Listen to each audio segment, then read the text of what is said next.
नमस्ते साथीहरू, welcome to computer केटो। म कम्प्युटर केटो अर्थात् सुमन राय नाकिम। मैले यस च्यानल मार्फत तपाईहरुलाई कम्प्युटर र सूचना प्रविधि सम्बन्धी मसँग भएका ज्ञान सिपहरू शेयर गर्दै आइरहेको छु। यसै क्रममा यो भिडियोमा चाहिँ तपाईहरुलाई म इनडिजाइनमा चाहिँ कसरी बुकको लेआउट गर्ने, सुरुमा के कुराहरू चाहिँ हामीले ख्याल गर्नुपर्छ, के कुराहरूको सेटिङ मिलाउनु पर्छ, त्यो कुराहरू म आज तपाईहरुलाई शेयर गर्दै छु। आउनुहोस् सुरु गरौँ। सुरुमा चाहिँ अब इनडिजाइन रन गरौँ। अनि अब हामीले सिधै यहाँबाट डकुमेन्ट भनेर पनि जान सकिन्छ हैन। यो छैन भने सिधै फाइलमा गएर न्यूमा गएर डकुमेन्टमा नि क्लिक गर्न सकिन्छ। अथवा अब यहाँ हामीले देखिसक्यो कन्ट्रोल एन गरियो भने पनि यसरी आउँछ है। र अब हामीले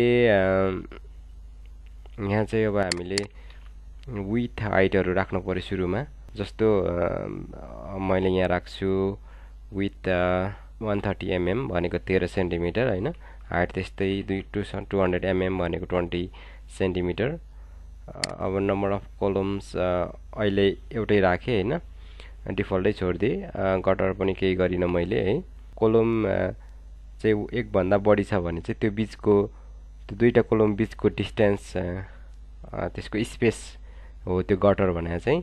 त्यसैगरी मार्जिन चाहिँ नर्मली अब यहाँ डिफल्टमा 12.7 mm छ, म चाहिँ 15 mm राख्ने गरेको छु है। र एउटा कुरा यो एउटा के ख्याल गरौँ भने जस्तो यो अहिले मेक अल सेटिङ सेम्स भनेको छ नि, यो चाहिँ एक्टिभ छ भने चाहिँ सबै सेटिङहरु सेम हुन्छ है। जस्तो अब मैले 15 गरेर ट्याब गर्नुबित्तिकै सबैतिर त्यही आयो है। नर्मली त्यही गर्छु म। अनि तर म बटममा चाहिँ पेज नम्बर त्यसै बुकको नाम राइटरको नामहरु राख्ने भएकोले नर्मली यसलाई चाहिँ म डबल 30 राख्ने गरेको छु। अब मैले यहाँ अब चाहिँ म यो अफ गर्छु है, किनभने अब यसलाई मात्रै 30 बनाउनु पर्यो। त्यसपछि अब अर्को यहाँ मुनि छ, अर्को ब्लिड भन्ने छ है। अब ब्लिड भने चाहिँ अब हाम्रो फिनिशिङ जुन किताबको फिनिशिङ साइज हुन्छ त्यो भन्दा बाहिरको भाग काटिएर जाने भाग चारैतिरबाट जानेलाई चाहिँ ब्लिड भनिन्छ है। नर्मली 3 mm राख्ने गरिन्छ। 3 mm राखे। र स्लग भने चाहिँ त्यो भन्दा पनि बाहिरको एरिया काटेर जाने भन्दा पनि त्यो काटेरै जाने हो त्यो एरिया, तर ब्लिड भन्दा पनि अझै बाहिरको पार्टलाई चाहिँ हामी स्लग भन्छौँ। अब यहाँ मैले जस्तो राख्छु अलिकति कति जति 6 mm राखे हैन। अहिलेलाई अल सेम भने मैले ओके गरिदिए भने चाहिँ यसरी आयो। यहाँ हेरौँ है त हाम्रो बुकको के हो त। जुन अब यो हाम्रो बुकको फिनिशिङ साइज चाहिँ यति हो है। हाम्रो बुकको फिनिशिङ साइज चाहिँ यति हो, जस्तो 13 बाइ 20 सेन्टिमिटर हैन। यति चाहिँ हाम्रो बुक प्रिन्ट भएर आउँदा अथवा यो कटिङ भएर आउँदा चाहिँ यो साइजमा आउँछ। अब यो जुन पार्ट छ यो रातो रातो, यो रातो पार्ट भने चाहिँ यो रातो भाग यो भन्दा बाहिर यो रातो भाग भनेको चाहिँ काटेर जाने भाग हो हैन बुक। अनि यो स्लग भनेको त झनै बाहिरपट्टि छ, त्यो भनेको पनि काटेरै जाने हो। सबैभन्दा बाहिरको भागलाई हामी स्लग भन्छौँ। त्यसपछि यो ब्लिड भन्छौँ। त्यसपछि यताको चाहिँ अब हाम्रो बुकको एरिया भयो है। अनि अब हाम्रो जस्तो यो स्लगको चाहिँ के काम छ त भन्दाखेरि कुनै पनि अब यहाँ चाहिँ के इन्फर्मेसनहरु राख्न सक्छौँ हामीले हैन। बुकको क्वान्टिटी होला के होला हैन, त्यो प्लेटहरु बनाउँदाखेरि कलर साइज केही कुराहरु इन्फर्मेसनहरु हामीले चाहिँ यो यसमा चाहिँ हामीले केही कुराहरु चाहिँ इन्क्लुड गर्न सक्छौँ है। यो त्यति कम्पलसरी र इम्पोर्टेन्ट भएन यो चाहिँ, तर यहाँ केही इन्फर्मेसनहरु हामी राख्न सक्छौँ यसरी हैन। साइज 13 बाइ यस्तै हैन, कलर समथिङ यसरी केही कुराहरु हामी इन्फर्मेसनहरु यहाँ राख्न सक्छौँ है यो पार्टमा चाहिँ। र डब्लु प्रेस गर्दाखेरि चाहिँ यसरी हाम्रो ट्याक्कै यो हैन भित्रको एरिया जुन बुकको एरिया मात्र देखाउँछ। डब्लु प्रेस गर्दैछु मैले, त्यो बाहिरको ब्लिड सगहरु चाहिँ देखाउँदैन है डब्लु प्रेस गर्दाखेरि हैन। यसमा चाहिँ के त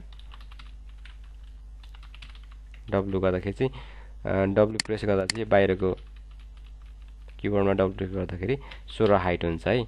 अर्को चाहिँ गाइडको लागि चाहिँ कन्ट्रोल र यो सेमिकोलन छ नि, कन्ट्रोल प्लस सेमिकोलन भने यसले के गर्छ त, यसले गाइडलाई चाहिँ हाइट सो हैन सो गर्छ हैन, हाइट सो गर्छ है। हामीले जस्तो कन्ट्रोल र त्यो मैले सेमिकोलन प्रेस गरिरहेको छु, गाइड हटाए गाइड ल्यायो है। आवश्यकता अनुसार यो गर्न सकिन्छ है। अनि कन्ट्रोल र आर छ अर्को चाहिँ,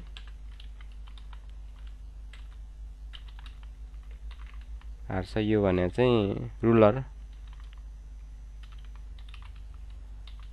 हाइट सो गर्छ है। यसले चाहिँ छ अहिले रुलर आइरहेछ अहिले, जस्तो कन्ट्रोल आर गरे हाइट गर्यो हैन, ल्यायो यसरी हामीले रुलरबाट पनि गाइडहरू हामीले तान्छौँ हैन, यसरी भयो। अब यति गरेपछि अब हामीले अर्को चाहिँ मास्टर पेज भन्ने हुन्छ, यहाँ हामीले ख्याल गर्नुपर्ने है। यो चाहिँ हाम्रो डकुमेन्टको पेजहरू भयो, यता चाहिँ मास्टर पेज हुन्छ। अब यो मास्टर पेजमा चाहिँ हामीले पेज नम्बरहरू, बुकको नामहरू, अथरको नामहरू हैन, अथवा त्यो मास्टर पेज अप्लाई भएको सबै पेजहरूमा हैन एउटै कुरा हामीलाई चाहिन्छ आउनु पर्यो भने चाहिँ हामीले मास्टर पेज गर्छौँ है। जस्तो सबै कुराहरू यहीँ पहिले सेटिङ गरिन्छ। जस्तो मैले अब यो एरिया भने चाहिँ अब मैले मार्जिन हामीले कति राखेको छु, 15 राखेको छु, यता पनि 15 नै हो, टपमा पनि 15 नै हो हैन।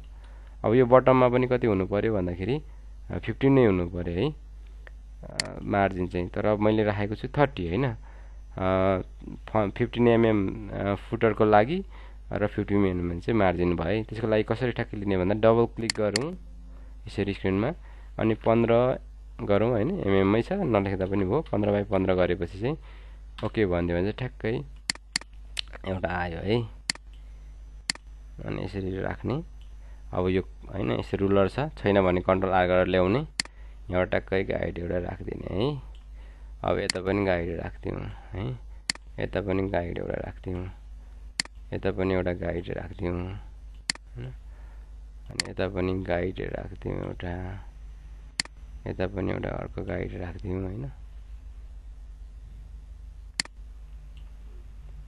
अब यसरी गरे पछाडि ठ्याक्कै यो चाहिँ मार्जिनको पार्ट हो, बटम मार्जिन भयो। यो बिचको एरिया भने चाहिँ हाम्रो फुटर हैन, page number, author name, book name चाहिँ यहाँ रहन्छ है। सेभ पनि गरौँ, डकुमेन्ट सेभ गरेको छैन मैले, टेक्स्ट बुक भनौँ हैन, यो गरेँ। अब चाहिँ जस्तो यहाँ केही कुराहरू हामीले लेख्यौँ भने हैन, त्यो चाहिँ सबै पेजमा आउँछ।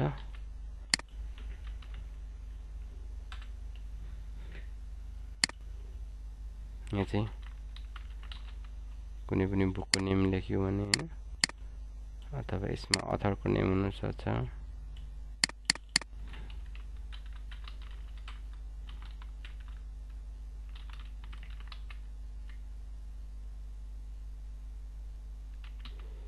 हैन, अथरको नेम हुन सक्छ।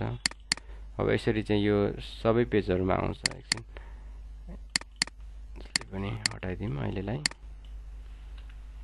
अब हामीले पेज एड गर्न यहाँबाट सक्छौं है। सिंगल पेजहरु एड गर्ने भए यहाँबाट गर्ने हो यसरी, अथवा सिधै पनि यहाँ राइट क्लिक गरेर इन्सर्ट पेज, कतिवटा पेज चाहियो हैन, जस्तो 5 वटा पेज चाहियो हैन, 6 वटा पेज चाहियो, कति चाहियो त्यो हामीले ओके गर्यो भने चाहिँ कहाँनिर आफ्टर बिफोर हैन, यहाँ आफ्टर भनिरहेको रहेछ, इट्स ओके हैन। यो चाहिँ 5 पेज भन्दा पछाडि भनेको रहेछ, यसो नम्बर अफ पेज कतिवटा, 6 वटा, ओके। यसरी चाहिँ हामीले एड गर्न सक्छौं है पेजहरु, र सबै पेजमा आयो यसरी हेर्नु त। यो बुक नेम, अथर नेम भनेर यसरी आयो। अब हाम्रो यहाँ पेज नम्बर कसरी गर्ने भन्दाखेरि मास्टर पेजमा म गएँ, यसरी मास्टर पेजमा गएर मैले अल्ट शिफ्ट कन्ट्रोल एन गरे है, मैले प्रेस गरे। हेर्नुस् है के गरे भन्दा मैले alt plus shift plus control plus N भन्ने की चाहिँ प्रेस गरे मैले। यति प्रेस गरेपछि हैन यो चाहिँ यति प्रेस एकैचोटि यति प्रेस गर्न पर्यो अल्ट शिफ्ट कन्ट्रोल र एन एकैचोटि प्रेस गर्यो भने के हुन्छ अल्ट शिफ्ट कन्ट्रोल एन गरेपछि ए आयो हैन ए आयो भनेको चाहिँ अब के हुन्छ यता हेर्नुस् है यसरी पेज नम्बर यहाँ आइसक्यो 2 हैन बुक नेम 4 यसरी आइसक्यो है अब यो मास्टर पेजमा म गए राइट साइडमा यसलाई एड गरौँ है एड गर्यो मैले यसरी राखेँ यहाँ पनि अथवा यसरी के हुने स्टाइल हुन सक्छ कुनै हैन यस्तो होला हैन आफ्नो लेआउटको स्टाइल दिन सकिन्छ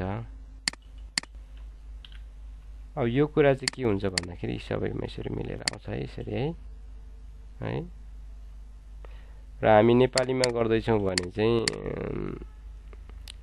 यसलाई त अब फन्ट चेन्ज गरिहाल्छौं हैन हामी कुनै पनि जस्तो प्रीति नाम होला यहाँ अब यसलाई पनि के त फन्टासी हिमाली भन्ने अथवा अरु पनि हुन सक्छ फन्टहरु छन् यो गर्दियो भने चाहिँ यसरी नेपालीमा आए लेखकको नाम यसरी है यसरी चाहिँ हामीले याद गरौँ फन्टको नाम याद गरौँ फन्टासी हिमाली है फन्टासी हिमाली भन्ने फन्टले सपोर्ट गर्छ हामीले नेपालीमा चाहेको भन्छ है यसरी चाहिँ हामीले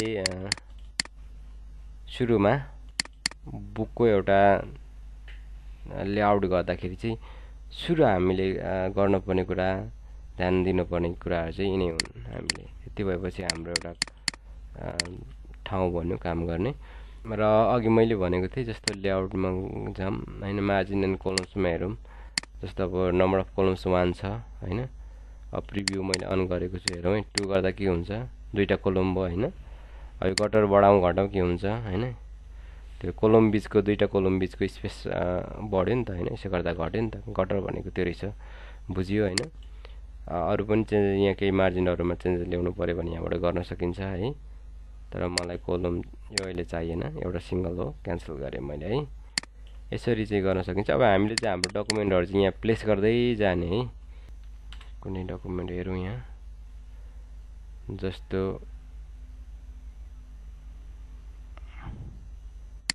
यहाँ छ एउटा हैन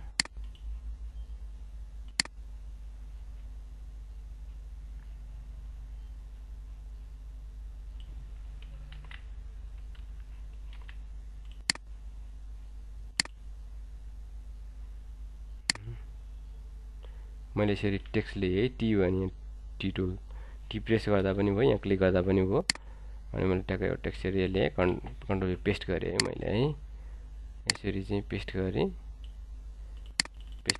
फन्ट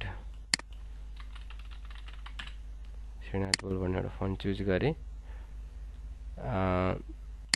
अब यहाँ अटेन यस्तो राता आउँछ यहाँ क्लिक गर्ने अर्को पेजमा जाने गएर यहाँ क्लिक गरिदिएपछि यसरी त्यो पनि फ्लो हुन्छ है यसरी फ्लो हुन्छ अथवा यो धेरै छ भने चाहिँ के गर्ने हैन जस्तो सबै मैले कन्ट्रोल सेलेक्ट अल गरे यहाँ मैले पेस्ट गरे सेलेक्ट अल गरेर जस्तो यो भयो यहाँ आयो हैन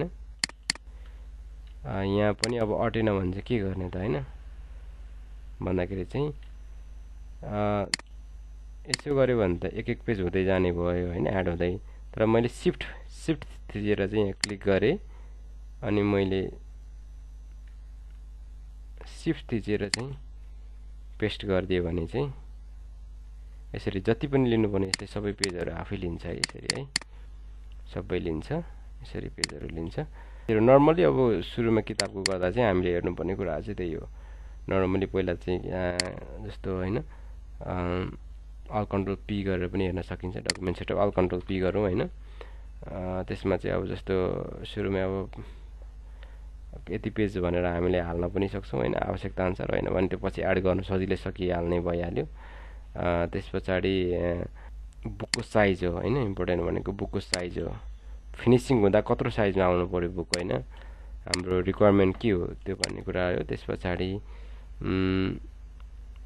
जस्तै ब्लिडको कुरा पनि छ हैन ब्लिडको कुरा स्लग नट कम्पलसरी नट हैन आवश्यक छ भन्ने भएन यसलाई हैन ब्लिड चाहिँ कम्पलसरी नै हो हैन स्लट कम्पलसरी भएन 00 पनि राख्न सकिने भयो त्यसै गरी अब मार्जिनहरु चाहिँ नर्मल्ली 515 mm अल साइड हैन र जुन साइडमा हामीले फुटर राख्छौं त्यो साइजमा चाहिँ अलिकति बढी हुनु पर्यो कम्तिमा पनि 25 चाहिँ हुनु पर्यो हैन यहाँ मैले 30 नर्मली राख्ने गरेको छु नम्बर अफ कोलम्स आवश्यकता अनुसार बढाउन सकिने भयो गटर पनि त्यो अनुसार घटाउन बढाउन सकिने भयो है र अर्को कुरा चाहिँ अल कन्ट्रोल पी गरे मैले हैन अथवा डकुमेन्ट सेटअप मा गएर चाहिँ